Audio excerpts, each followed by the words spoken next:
वेगाची किंमत जीवाने मोजावी लागल्याची धक्कादायक घटना भंडारा जिल्ह्यातील लाखांदूर शहरात घडली आहे। भरधाव पिकअप वाहनाने दिलेल्या भीषण धडकेत सेवानिवृत्त मुख्याध्यापकांचा दुर्दैवी मृत्यू झाला असून अपघातानंतर चालक घटनास्थळावरून फरार झाला आहे। या घटनेमुळे लाखांदूर शहर हादरून गेले असून नागरिकांमध्ये तीव्र संतापाची लाट उसळली आहे। नेमकं काय घडलं आहे बघूया याबाबत सविस्तर। भंडाऱ्याच्या लाखांदूर शहरात मंगळवारी रात्री मृत्यूने अक्षरशः थैमान घातला। शिवाजी टी पॉइंट परिसरात अज्ञात भरधाव पिकअप वाहनाने दुचाकी स्वाराला जोरदार धडक दिली। या अपघातात महादेव केशव मेश्राम वय वर्ष 62 राहणार लाखांदूर यांचा दुर्दैवी मृत्यू झाला। ते शिवाजी महाविद्यालयाचे सेवानिवृत्त मुख्याध्यापक होते।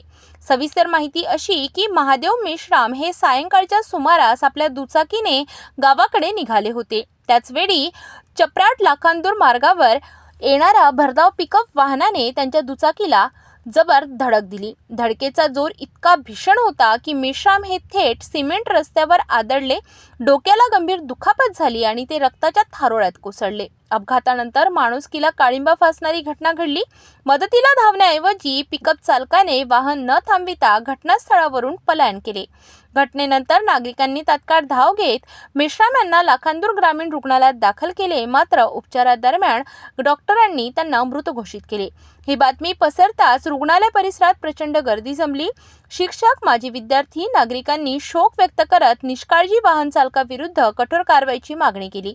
दरम्यान लाखांदूर पोलिसांनी अज्ञात पिकअप वाहनाविरोधात गुन्हा दाखल केला असून सीसीटीव्ही फुटेजच्या आधारे आरोपी चालकाचा शोध सुरू आहे। मात्र आरोपी अद्याप मोकाट फिरत असल्याने नागरिकांमध्ये तीव्र रोष आहे।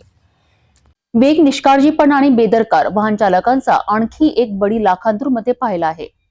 शिक्षण क्षेत्रात आयुष्य घालवलेल्या एका आदर्श शिक्षकाचा असा अंत समाजाला विचार करायला भाग पाडणार आहे। आता प्रश्न एकच, फरार पिकअप चालकाला पोलीस केव्हा अटक करणार आणि रस्त्यावरील मृत्यूचे हे सत्र कधी थांबणार?